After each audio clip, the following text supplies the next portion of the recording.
जय हिंद मित्रांनो, मी दीपक पुन्हा एका नवीन व्हिडिओमध्ये तुमचं सर्वांचं खूप स्वागत आहे. तर मित्रांनो, आजच्या दिवशी पण मार्केटमध्ये आपल्याला थोडंसं सेलिंगचं प्रेशर दिसलं. म्हणजे सकाळच्या वेळेला मार्केट वरती जात होतं, पण त्यानंतर मार्केटचं स्ट्रक्चर आपण जर बघितलं तर ते पूर्णपणे वीक होतं. मार्केट आपल्याला खाली येताना दिसलं.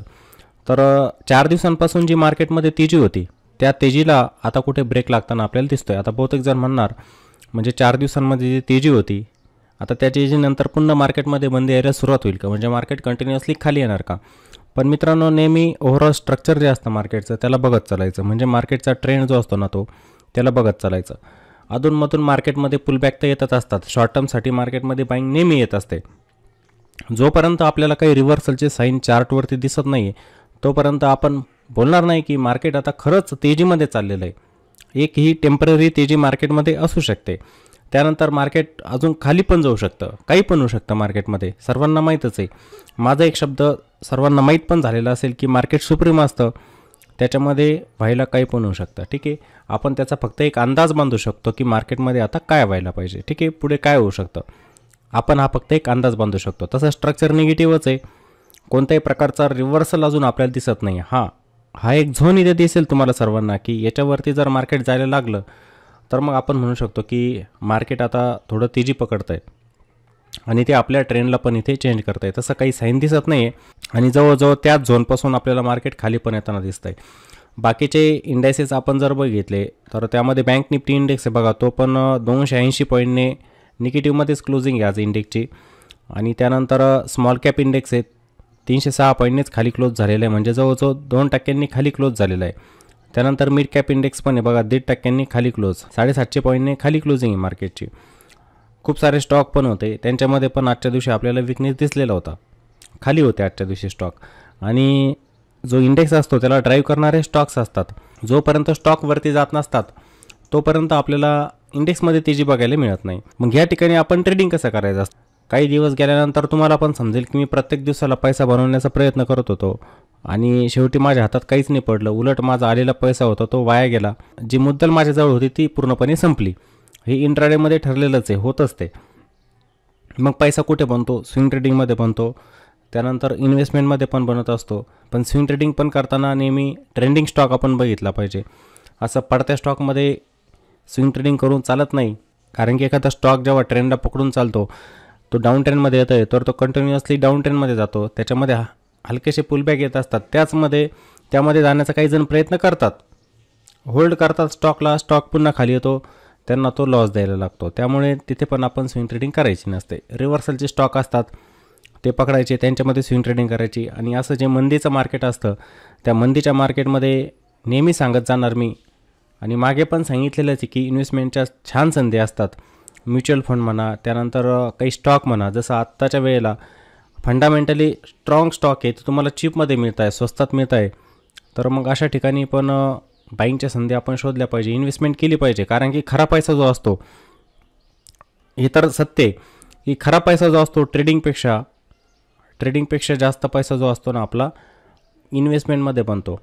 असं नको की काही पेनी स्टॉक आहे 2, 4, 5 रुपयांचे, ते बाय करून बसायचे आणि त्यांना होल्ड करत बसायचं. ज्यांचे फंडामेंटलच खराब आहे, दिवाळखोर कंपन्या, अशा बाय करून बसायचं, तर तिथे पैसा कधी बनत नसतो.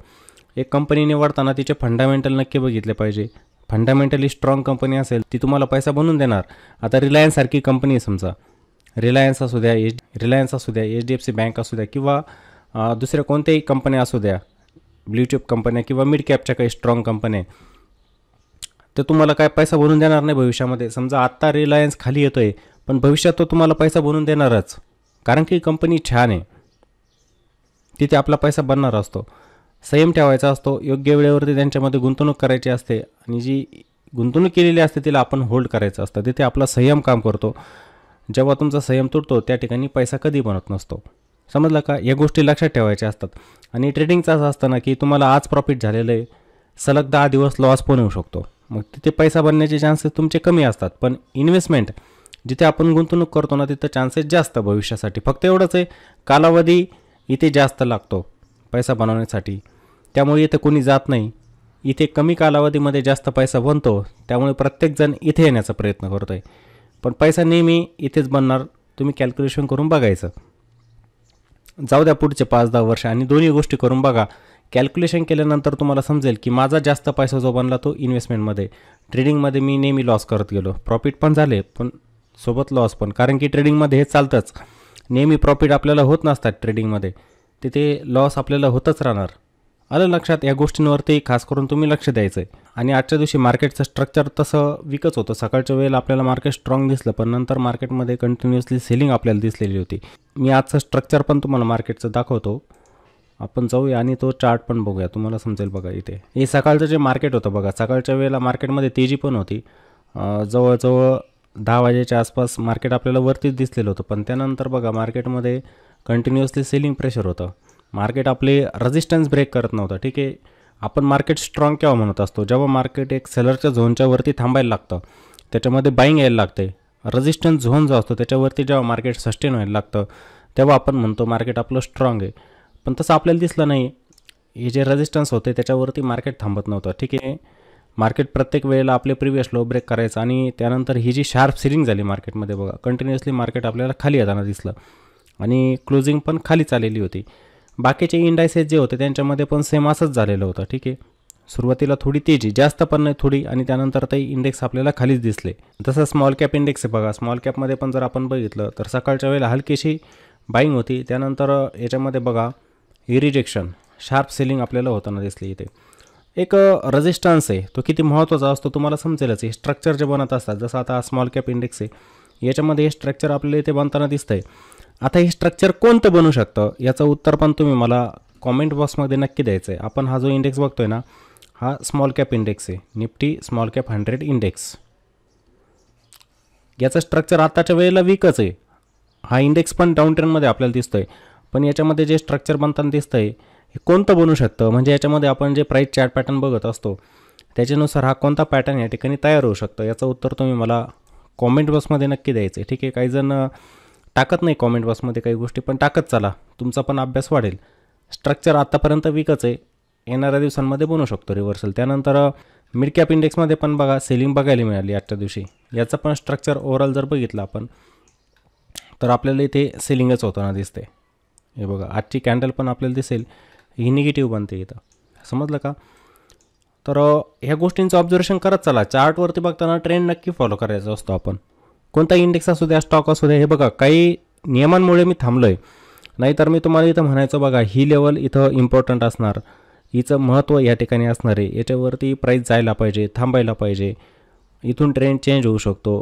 ह्या पहिल्या गोष्टी मी एक्सप्लेन करायचं. सेबीचे जे नवीन नियम आले त्यांचं उल्लंघन आपल्याला करता येणार नाही, ते रूल आपल्याला ब्रेक करता येणार नाही. सेबीचे जे नियम आहेत त्यांच्या नियमांचं पालन आपल्याला करावंच लागेल, त्यामुळे त्या गोष्टी मी एक्सप्लेन करू शकत नाही. पण एवढं सांगू शकतो की ट्रेंड डाऊन ट्रेंड आहे, अप ट्रेंड आहे, या गोष्टींचं मी एक्सप्लेन इथे करू शकतो, लेवल नाही करू शकत. ठीक आहे, त्यामुळे तुम्ही पण काही गोष्टी समजून घ्यायच्या, मी पण तुम्हाला शिकवण्याचा नक्की प्रयत्न करणारच.